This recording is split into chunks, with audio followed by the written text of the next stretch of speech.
बच्चों, आज हम पढ़ेंगे क्लास 9th सामाजिक अध्ययन के अंतर्गत अर्थशास्त्र विषय का चौथा अध्याय भारत में खाद्य सुरक्षा।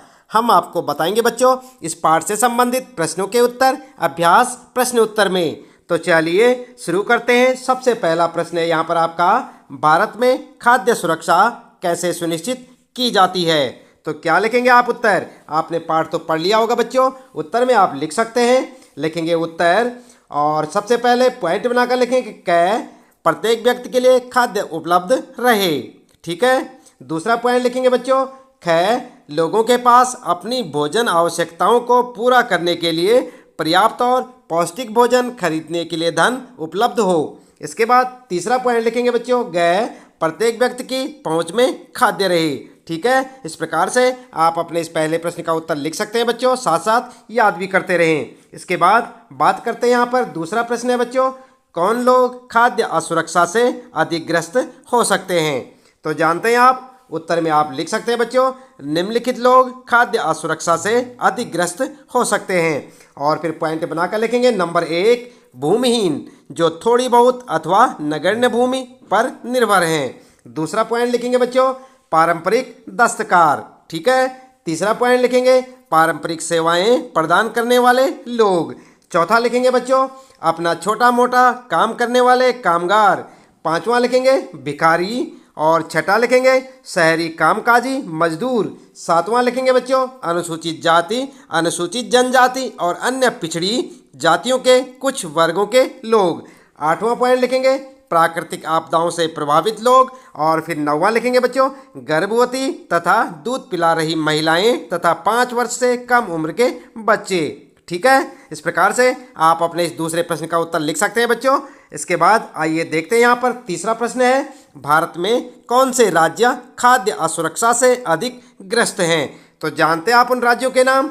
चलिए उत्तर में देख सकते हैं बच्चों। उत्तर में लिखेंगे भारत में उत्तर प्रदेश यानी कि पूर्वी और दक्षिणी पूर्वी हिस्से, बिहार, झारखंड, उड़ीसा, पश्चिम बंगाल, छत्तीसगढ़, मध्य प्रदेश और महाराष्ट्र के कुछ भागों में खाद्य की दृष्टि से असुरक्षित लोगों की सर्वाधिक संख्या है। ठीक है। इस प्रकार से आप तीसरे प्रश्न का उत्तर लिख सकते हैं। फिर है बच्चों चौथा प्रश्न, क्या आप मानते हैं कि हरित क्रांति ने भारत को खाद्यान्न में आत्मनिर्भर बना दिया है?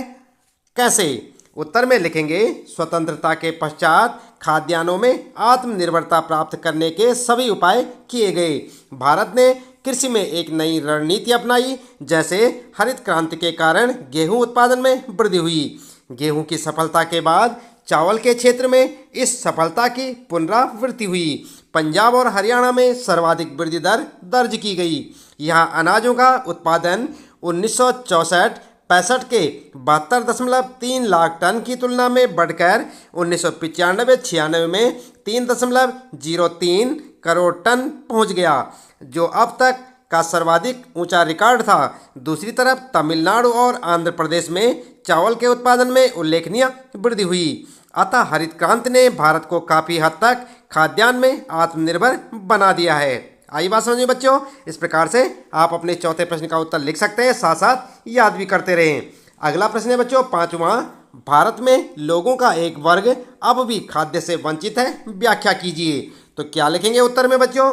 उत्तर में आप लिख सकते हैं, यद्यपि भारत में लोगों का एक बड़ा वर्ग खाद्य एवं पोषण की दृष्टि से असुरक्षित है, परंतु इससे सर्वाधिक प्रभावित वर्गों में है ग्रामीण क्षेत्रों में भूमिहीन परिवार, जो थोड़ी बहुत अथवा नगण्य भूमि पर निर्भर हैं, कम वेतन पाने वाले लोग, शहरों में मौसमी रोजगार पाने वाले लोग, अनुसूचित जाति, अनुसूचित जनजाति और अन्य पिछड़ी जातियों के कुछ वर्ग, यानी कि खासकर इनमें से निचली जातियां जिनका भूमि का आधार कमजोर होता है, वे लोग भी खाद्य की दृष्टि से सर्वाधिक असुरक्षित होते हैं, जो प्राकृतिक आपदाओं से प्रभावित हैं और जिन्हें काम की तलाश में दूसरी जगह जाना पड़ता है।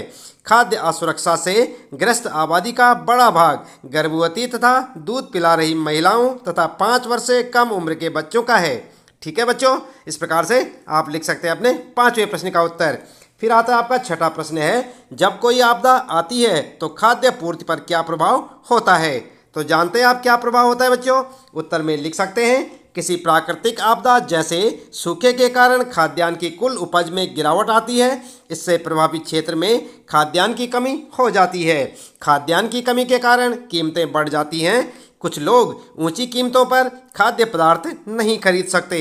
अगर यह आपदा अधिक लंबे समय तक बनी रहती है तो भुखमरी की स्थिति पैदा हो सकती है, जो अकाल की स्थिति बन सकती है। ठीक है बच्चों, इस प्रकार से आप लिखेंगे अपने छठे प्रश्न का उत्तर।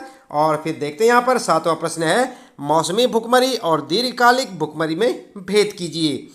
तो उत्तर में आप लिख सकते हैं बच्चों, सबसे पहले हेडिंग डालकर लिखेंगे दीर्घकालिक भुखमरी, और फिर लिखेंगे यह मात्रा एवं या गुणवत्ता के आधार पर अपर्याप्त आहार ग्रहण करने के कारण होती है। गरीब लोग अपनी अत्यंत निम्न आय और जीवित रहने के लिए खाद्य पदार्थ खरीदने में अक्षमता के कारण दीर्घकालिक भुखमरी से ग्रस्त होते हैं। दूसरा लिखेंगे, हेडिंग डालेंगे बच्चों मौसमी भुखमरी, और हेडिंग डालकर लिखेंगे यह फसल उपजाने और काटने के चक्र से संबंधित है। यह ग्रामीण क्षेत्रों की कृषि क्रियाओं की मौसमी प्रकृति के कारण तथा नगरीय क्षेत्रों में अनियमित श्रम के कारण होती है। जैसे बरसात के मौसम में अनियमित निर्माण श्रमिक को कम काम रहता है। ठीक है, इस प्रकार से आप सातवें प्रश्न का उत्तर लिखें बच्चों।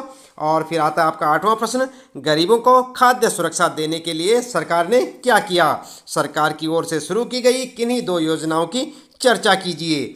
उत्तर में आप लिख सकते हैं बच्चों, उत्तर लिखेंगे और क्या लिखेंगे, सबसे पहले सार्वजनिक वितरण प्रणाली, और हेडिंग डालकर लिखेंगे भारतीय खाद्य निगम द्वारा अधिप्राप्त अनाज को सरकार विनियमित राशन दुकानों के माध्यम से समाज के गरीब वर्गों में वितरित करती है। इसे सार्वजनिक वितरण प्रणाली अर्थात पीडीएस कहते हैं। अब अधिकांश क्षेत्रों, गांवों, कस्बों और शहरों में राशन की दुकानें हैं। सार्वजनिक वितरण प्रणाली खाद्य सुरक्षा के लिए भारतीय सरकार द्वारा उठाया गया महत्वपूर्ण कदम है। राशन की दुकानों में, जिन्हें उचित दर वाली दुकानें कहा जाता है, जहां चीनी, खाद्यान्न और खाना पकाने के लिए मिट्टी के तेल का भंडार होता है, संशोधित सार्वजनिक वितरण प्रणाली यानी आरपीडीएस को 1992 में देश के 1700 ब्लॉकों में संशोधित सार्वजनिक वितरण प्रणाली शुरू की गई। इसका लक्ष्य दूर दराज और पिछड़े क्षेत्रों में सार्वजनिक वितरण प्रणाली से लाभ पहुंचाना था। लक्षित सार्वजनिक वितरण प्रणाली यानी कि टीपीडीएस को जून 1997 से सभी क्षेत्रों में गरीबों को लक्षित करने के सिद्धांत को अपनाने के लिए प्रारंभ की गई। यह पहला मौका था जब निर्धनों और गैर निर्धनों के लिए विभेदक कीमत नीति अपनाई गई। ठीक है बच्चों, दूसरी हेडिंग लिखेंगे बच्चों अंत्योदय अन्न योजना और अन्नपूर्णा योजना। फिर हेडिंग डालकर लिखेंगे ये योजनाएं क्रमशः गरीबों में भी सर्वाधिक गरीब और दीन वरिष्ठ नागरिक समूह पर लक्षित हैं। इस योजना का क्रियान्वयन पीडीएस के पहले से ही मौजूद नेटवर्क के साथ जोड़ा गया। ठीक है, इसके बाद आइए देखते हैं यहाँ पर नौवां प्रश्न है, सरकार बफर स्टॉक क्यों बनाती है? तो जानते हैं आप बच्चों, आपने पाठ में पढ़ा होगा। उत्तर में लिखेंगे बफर स्टॉक भारतीय खाद्य निगम एफसीआई के माध्यम से सरकार द्वारा अधिप्राप्त अनाज, गेहूं और चावल का भंडार है। भारतीय खाद्य निगम अधिशेष उत्पादन वाले राज्यों में किसानों से गेहूं और चावल खरीदता है। किसानों को उनकी फसल के लिए पहले से घोषित कीमतें दी जाती हैं। इस मूल्य को न्यूनतम समर्थित कीमत कहा जाता है। इन फसलों के उत्पादन को प्रोत्साहन देने के उद्देश्य से बुआई के मौसम से पहले सरकारें न्यूनतम समर्थित कीमत की घोषणा करती है। खरीदे हुए अनाज खाद्य भंडारों में रखे जाते हैं। ऐसा कमी वाले क्षेत्रों में और समाज के गरीब वर्गों में बाजार कीमत से कम कीमत पर अनाज के वितरण के लिए किया जाता है। इस कीमत को निर्गम कीमत भी कहते हैं। आई बात समझ में बच्चों? इस प्रकार से आप इस 9वें प्रश्न का उत्तर लिखेंगे। और इसके बाद 10वां प्रश्न है बच्चों, टिप्पणी लिखें। आप देख रहे हैं यहाँ पर, और क्या है आपके लिए न्यूनतम समर्थित कीमत, इस पर आपने लिखना है। फिर है बफर स्टॉक, निर्गम कीमत और उचित दर की दुकान। तो इनके बारे में आप क्या जानते हैं बच्चों, इन पर आपको टिप्पणी लिखनी है। सबसे पहले उत्तर में आइए देख लेते हैं। यहाँ पर सबसे पहले लिखेंगे क्या, न्यूनतम समर्थित कीमत क्या होती है, आप जानते हैं बच्चों। लिखेंगे भारतीय खाद्य निगम अधिशेष उत्पादन वाले राज्यों में किसानों से गेहूं और चावल खरीदता है।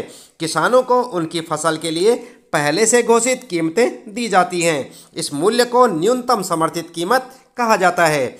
सरकार फसलों के उत्पादन को प्रोत्साहन देने के उद्देश्य से बुआई के मौसम से पहले न्यूनतम समर्थित कीमत की घोषणा करती है। खरीदे हुए अनाज खाद्य भंडारों में रखे जाते हैं। आई बात समझ में। इसके बाद दूसरा पॉइंट लिखेंगे बच्चों बफर स्टॉक और हेडिंग डालकर लिखेंगे बफर स्टॉक भारतीय खाद्य निगम FCI के माध्यम से सरकार द्वारा अधिप्राप्त अनाज, गेहूं और चावल का भंडार है। भारतीय खाद्य निगम अधिशेष उत्पादन वाले राज्यों में किसानों से गेहूं और चावल खरीदता है। किसानों को उनकी फसल के लिए पहले से घोषित कीमतें दी जाती हैं। इस मूल्य को न्यूनतम समर्थित कीमत कहा जाता है। सरकार फसलों के उत्पादन को प्रोत्साहन देने के उद्देश्य से बुआई के मौसम से पहले न्यूनतम समर्थित कीमत की घोषणा करती है। खरीदे हुए अनाज को खाद्य भंडारों में रखा जाता है। ऐसा कमी वाले क्षेत्रों में और समाज के गरीब वर्गों में बाजार कीमत से कम कीमत पर अनाज के वितरण के लिए किया जाता है। इस कीमत को निर्गम कीमत भी कहते हैं। आई बात समझ में बच्चों। और इसके बाद तीसरा पॉइंट आपके लिए निर्गम कीमत, और यहाँ पर लिखेंगे फसलों के उत्पादन को प्रोत्साहन देने के उद्देश्य से बुआई के मौसम से पहले सरकार न्यूनतम समर्थित कीमत की घोषणा करती है। खरीदे हुए अनाज खाद्य भंडारों में रखे जाते हैं। ऐसा कमी वाले क्षेत्रों में और समाज के गरीब वर्गों में बाजार कीमत से कम कीमत पर अनाज के वितरण के लिए किया जाता है। इस कीमत को निर्गम कीमत कहते हैं। और इसके बाद अगला है बच्चों उचित दर वाली दुकानें, और यहाँ पर हेडिंग डालकर लिखेंगे भारतीय खाद्य निगम द्वारा अधिप्राप्त अनाज को सरकार विनियमित राशन दुकानों के माध्यम से समाज के गरीब वर्गों में वितरित करती है।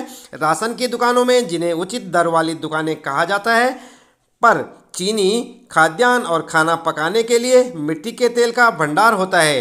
ये लोगों को सामान बाजार कीमत से कम कीमत पर देती हैं। अब अधिकांश क्षेत्रों, गांवों, कस्बों और शहरों में राशन की दुकानें हैं। ठीक है बच्चों, इस प्रकार आप अपने 10वें प्रश्न का उत्तर लिख सकते हैं। फिर आता है 11वां प्रश्न है राशन की दुकानों के संचालन में क्या समस्याएं हैं। तो जानते हैं आप बच्चों, आपने राशन की दुकानें तो देखी होंगी। उत्तर में लिखेंगे PDS डीलर अधिक लाभ कमाने के लिए अनाज को खुले बाजार में बेचना, राशन दुकानों में घटिया अनाज बेचना, दुकान कभी कभार खोलना इत्यादि करते हैं। राशन दुकानों में घटिया किस्म के अनाज का पड़ा रहना आम बात है, जो बिक नहीं पाता। यह एक बड़ी समस्या साबित हो रही है। ठीक है बच्चों, इस प्रकार से आप लिख सकते हैं 11वें प्रश्न का उत्तर। फिर देखते हैं यहाँ पर 12वां प्रश्न है खाद्य और संबंधित वस्तुओं को उपलब्ध कराने में सहकारी समितियों की भूमिका पर एक टिप्पणी लिखें। तो क्या जानते हैं आप इस बारे में। उत्तर में आप लिख सकते हैं बच्चों भारत में विशेषकर देश के दक्षिणी और पश्चिमी भागों में सहकारी समितियां भी खाद्य सुरक्षा में एक महत्वपूर्ण भूमिका निभा रही हैं। और क्या क्या भूमिका निभा रही हैं बच्चों, पॉइंट बनाकर लिखेंगे सहकारी समितियां निर्धन लोगों को खाद्यान्न की बिक्री के लिए कम कीमत वाली दुकानें खोलती हैं। ठीक है। दूसरा पॉइंट लिखेंगे दिल्ली में मदर डेयरी उपभोक्ताओं को दिल्ली सरकार द्वारा निर्धारित नियंत्रित दरों पर दूध और सब्जियां उपलब्ध कराने में तेजी से प्रगति कर रही हैं। ठीक है बच्चों। इसके बाद अगला लिखेंगे गुजरात में दूध तथा दुग्ध उत्पादनों में अमूल और सफल सहकारी समिति का उदाहरण है। इसने देश में श्वेत क्रांति ला दी है। ठीक है। अगला लिखेंगे भारत में सहकारी समितियों के कई उदाहरण हैं जो समाज के विभिन्न वर्गों की खाद्य सुरक्षा के लिए अच्छा काम कर रहे हैं। आई बात समझ में। इस प्रकार से आप अपने इस प्रश्न का उत्तर लिख सकते हैं बच्चों। इसके साथ ही इस पाठ से संबंधित प्रश्नों के उत्तर यहाँ पर समाप्त होते हैं। उम्मीद है कि आपको अच्छे से समझ आए होंगे। इसी प्रकार लगातार कक्षा 9 सामाजिक अध्ययन के सभी पाठों के प्रश्न उत्तर जानने के लिए आप लगातार देखते रहे वीडियो, जुड़े रहे हमारे साथ। और यदि आप चैनल में पहली बार आए हैं तो चैनल को सब्सक्राइब अवश्य कर दें, बेल आइकन भी दबा दें बच्चों, ताकि आपको आने वाली प्रत्येक पाठ की वीडियो की नोटिफिकेशन मिलती रहे।